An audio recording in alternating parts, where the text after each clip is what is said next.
Bonjour et bienvenue à chacun d'entre vous. Aujourd'hui, je me suis concentré, au lieu d'expliquer ou de commenter la parole de Dieu de ce dimanche, de parler davantage du jubilé, parce que l'année 2025 est une année jubilaire. Plusieurs personnes se posaient des questions. Qu'est-ce qu'un jubilé? Qu'est-ce qu'on fait pendant un jubilé? Alors, je vais vous présenter un peu le topo de ce que c'est et de ce que ça peut nous apporter.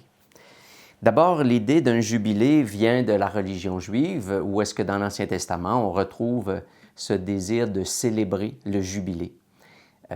Jubilé, ça vient de la corne qu'on appelle le yobel pour sonner, une corne de bélier, pour sonner la festivité d'un jubilé. Donc, en déclinaison, le mot jubilé vient de là. Et qu'est-ce qu'on fait dans un jubilé? D'abord, on annonce, c'est une année d'action de grâce où on continue de manière plus soutenue, plus réfléchie, de continuer de réaliser toutes les actions de grâce que Dieu fait envers nous. Et en même temps, c'est une année de reconnaissance, de dire merci, merci d'être si près, d'être si bon pour chacun de nous.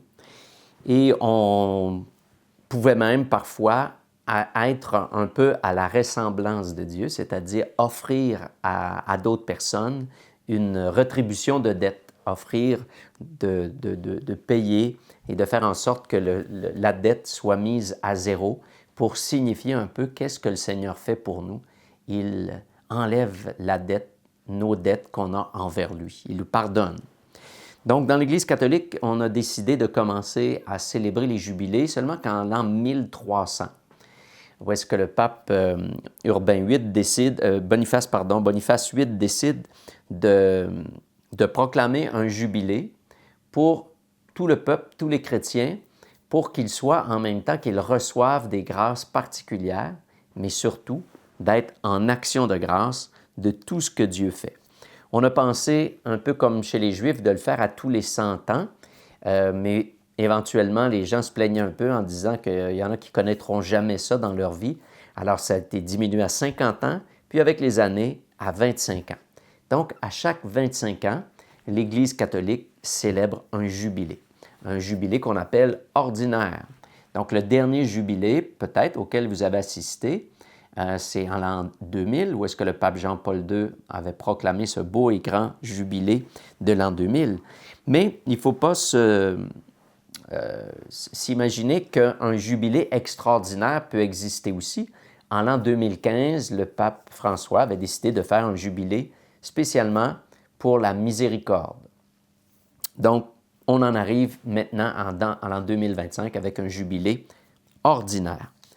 Le pape ouvre la porte sainte. C'est ce qui, dans la liturgie, c'est ce qui manifeste l'ouverture officielle de l'année jubilaire. Pourquoi une porte? D'abord, on se rapporte avec l'Évangile de Saint Jean au chapitre 10, verset 9, où Jésus va dire « Je suis la porte des brebis. Vous devez passer par moi pour être sauvés. Vous devez passer par moi pour aller jusqu'au Père. » Donc, Jésus utilise un outil très matériel pour qu'on puisse mieux comprendre, et l'Église réutilise ce même objet pour symboliquement vivre une démarche spirituelle. C'est pas magique, c'est pas quelque chose où vous allez passer la porte sainte, puis il y a des manifestations particulières que vous allez vivre. Pas du tout. C'est un côté symbolique de la matière dont on a besoin pour nous aider à mieux vivre notre foi intérieure. Donc, l'extérieur manifeste mon désir extérieur. Donc, on ouvre une porte qui manifestement représente le Christ, qui est la porte qui nous fait entrer vers Dieu.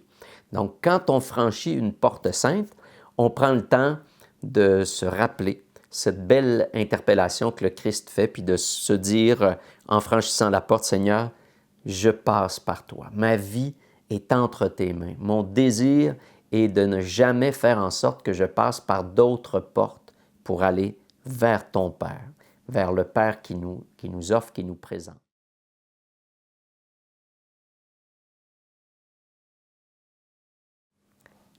Des basiliques, il y en a 4.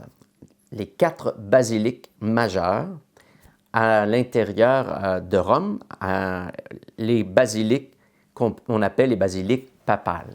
La première basilique, c'est Saint-Jean-du-Latran. Saint-Jean-du-Latran, c'est la première église où est-ce que Constantin, à sa conversion en 315, décide d'ériger une première église. Alors, le lieu même où est construit aujourd'hui la basilique du Latran est le lieu où a été construite la première église. Alors, on est conscient que ce n'est pas la même église, les mêmes murs, la même bâtisse, mais c'est à cet espace-là. Le Latran a été le lieu où des papes ont résidé pendant plusieurs siècles, et aussi il y a eu des conciles qui se sont déroulés au Latran. Une autre basilique bien connue, Saint-Pierre de Rome. Le pape habite à Saint-Pierre, réside à la basilique Saint-Pierre, et sans résider à la cathédrale. Donc, l'autre porte sainte, une autre, elle est à Sainte-Marie-Majeure, et l'autre, la dernière, Saint-Paul hors les murs. On a appelé cette basilique hors les murs parce qu'elle était à l'extérieur des murs de Rome.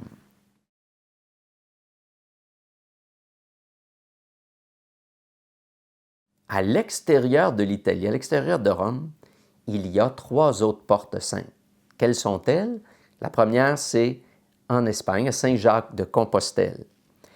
La deuxième, en France, à Ars, où était la paroisse du Saint-Curé d'Ars.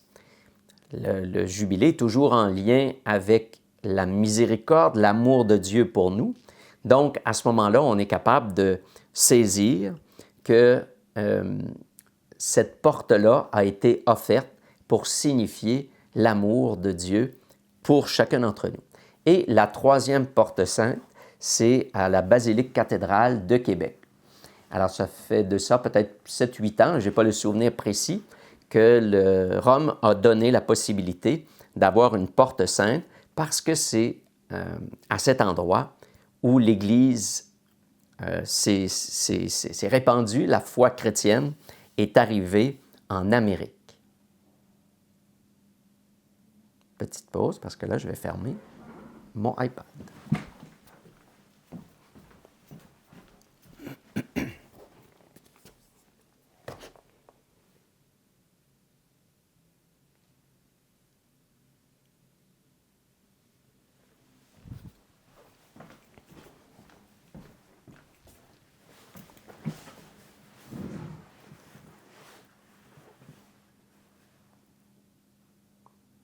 Donc, ces quatre endroits à Rome et ces 3 endroits à l'extérieur où il y a des portes saintes.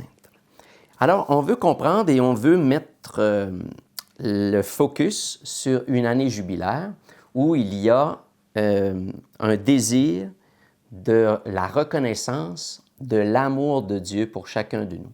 C'est une année de miséricorde quasiment à chaque fois, une année de reconnaissance de l'amour que Dieu fait pour chacun de nous. Donc, la symbolique de l'année jubilaire, c'est d'être en action de grâce, dire merci à Dieu pour avoir rétabli cette relation entre lui et nous, entre nos fautes, les enlever, pour qu'il n'y ait pas de fossé, d'obstacles.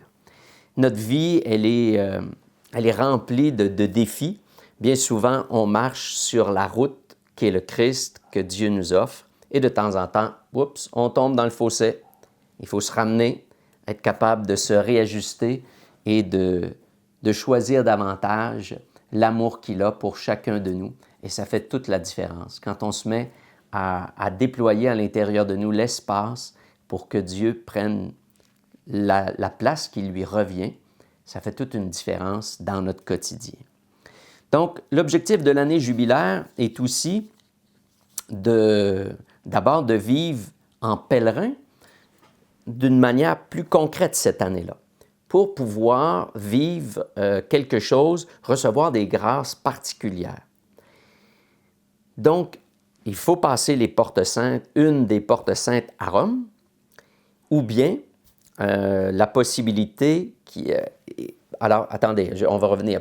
Passer une porte sainte, réciter le Je crois en Dieu, prier aux intentions du Saint-Père, se confesser et assister à une liturgie au lieu où on va se présenter, soit l'Eucharistie, la prière des psaumes, dans une des formes possibles. Ça peut être le chemin de la croix aussi.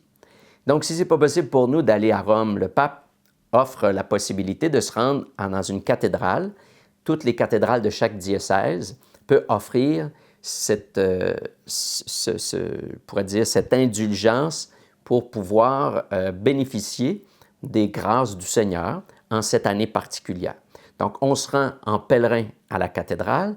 Quand on se rend en pèlerin, on prend le temps de le faire vraiment de manière spirituelle. Dans la voiture, soit qu'on éteigne la musique ou on peut mettre de la musique plus appropriée, religieuse. On peut écouter le chapelet, on peut le réciter soi-même. Donc, de faire quelque chose quand on est en pèlerinage, ce n'est pas une activité ordinaire, c'est une activité spirituelle. Donc, on essaie d'aligner un peu notre mental à un temps spirituel, à s'unir à Dieu. Donc, on va à la cathédrale. Alors là, il faut s'assurer qu'il y a une célébration, prendre aussi le temps de se confesser, prier pour le Saint-Père, réciter le Je crois en Dieu pour pouvoir recevoir une indulgence. Revenons aux indulgences. Les gens, plusieurs connaissent les indulgences qu'on pourrait dire qui ont été décrites ou vécues dans le passé, mais l'indulgence existe encore aujourd'hui. Et découvrons la beauté de ce que c'est que l'indulgence.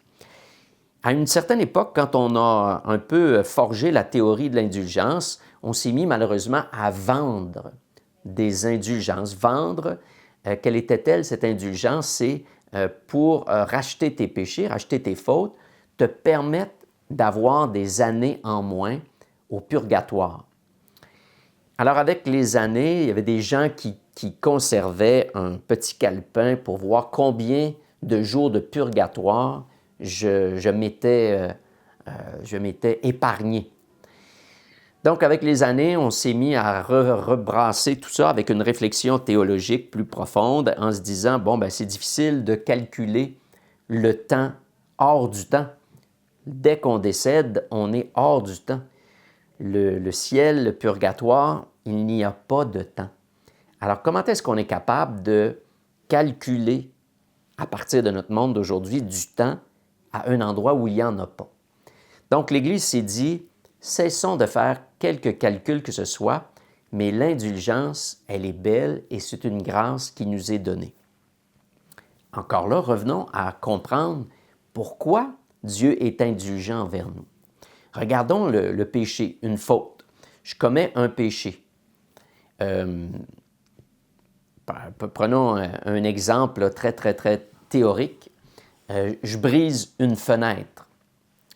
Et là, je m'en viens rencontrer la personne pour lui demander pardon d'avoir brisé sa fenêtre. En m'en venant, j'étais à l'extérieur, dans la boue, alors j'ai sali un peu son plancher et je m'en vais jusqu'à la personne puis je lui demande pardon d'avoir brisé sa fenêtre. La personne me pardonne. Mais là, il faut réparer. Il faut purifier. Simplement, symboliquement, les pas que j'ai faits qui ont sali le plancher, je suis invité à laver ça. Je suis invité à ramasser les carreaux brisés, la vitre qui est par terre. Dieu, symboliquement, c'est la personne à qui je demande pardon. Lui, il va réparer la fenêtre. Mais d'un autre côté, il m'invite, moi, parce que c'est moi qui ai posé le geste, à réparer, à nettoyer ce que j'ai fait, ce que j'ai causé, les conséquences. Par exemple, je me suis chicané avec une personne. Ça crée des blessures, ça crée une répercussion, une chicane. Il y a une tension avec une personne, il y a quelque chose qu'on a brisé, peut-être dans la confiance, dans l'amour, dans le respect. On doit réparer, on doit purifier l'erreur qu'on a faite. Donc, comment on fait ça? C'est par des gestes d'amour. Tous gestes d'amour que vous allez poser vont être en réparation de vos fautes. Alors, c'est beau parce qu'il y a une responsabilisation. On ne fait pas simplement dire « j'ai fait tel péché, j'ai demandé pardon au prêtre, tout est fini ». Tout est fini dans le sens que Dieu t'a pardonné, c'est vrai. mais en même temps, tu as causé des lésions. Tu as causé quelque chose qui s'est sali et tu es invité à réparer, à purifier ce que tu as causé. Donc, on a une responsabilisation. On ne peut pas simplement se laver les mains et dire « Ah, le Seigneur m'a pardonné, tout est beau ». C'est vrai que tout est beau, je suis réconcilié avec lui, mais j'ai à faire acte de réparation et c'est par mon amour que je répare. Les grands saints l'ont compris, à chaque fois qu'ils offraient toute contrainte, toute difficulté, toute blessure, toute problématique de leur vie, tout devenait une offrande pour le Seigneur, une offrande d'amour pour qu'il lui vienne la transformer et vienne justement nous redonner cette indulgence. Donc l'indulgence, c'est, lorsqu'on est indulgent envers une personne, c'est que je t'épargne une conséquence, je te pardonne, je vais être compatissant envers toi. Alors, je ne retiens pas ta faute. Et c'est ce qu'on manifeste de la part de Dieu. Donc, rapidement, on a l'indulgence partielle et l'indulgence plénière. Une indulgence partielle de nos fautes, c'est à tous les jours, lorsque vous faites des gestes d'amour, c'est là qui est beau parce qu'on en prend conscience. On en fait tous des beaux gestes à tous les jours. Mais c'est encore plus grand et plus beau quand on en prend conscience et qu'on les offre à Dieu. Seigneur, je viens de tenir la porte à une personne, je te l'offre en action de grâce. Donc, je n'attends pas le merci de la personne. Je suis dans un acte d'amour.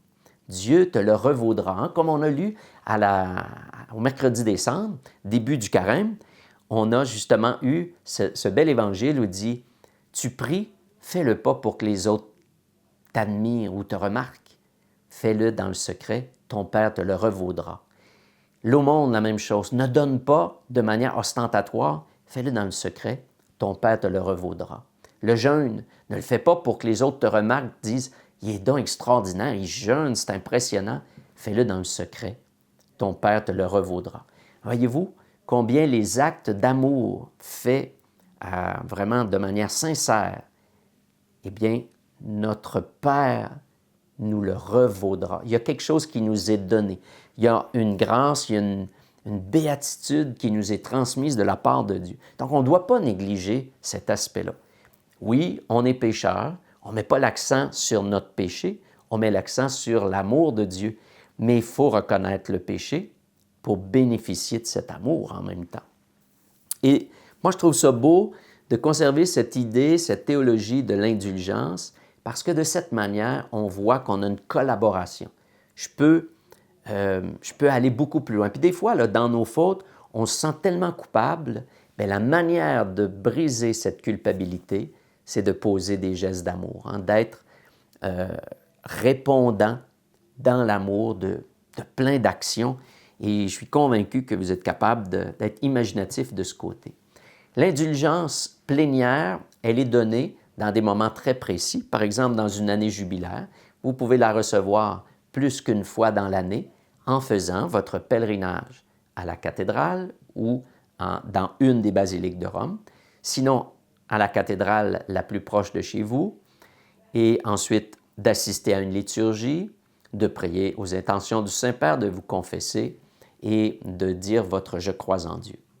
Donc, ce sont des gestes qui nous, en même temps, ces gestes-là pour recevoir l'indulgence plénière qui est donnée dans des circonstances particulières, où est-ce que toute la faute de ce péché, toutes les conséquences est lavée. Là, je vais augmenter le niveau rapidement. On peut la recevoir pour nous, cette indulgence, ou on peut l'offrir pour quelqu'un d'autre.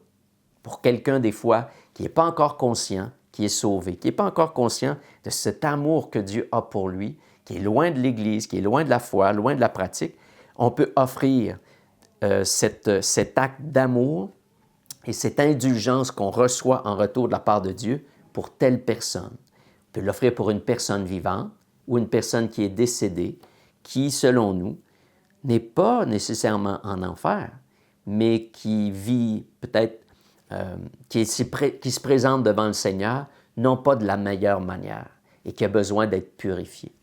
Donc, voyons que cette belle année jubilaire peut être un beau moment de grâce pour chacun de nous pour se remettre sur le chemin de l'amour que Dieu a pour nous et de cette réponse qu'on veut offrir nous-mêmes à Dieu.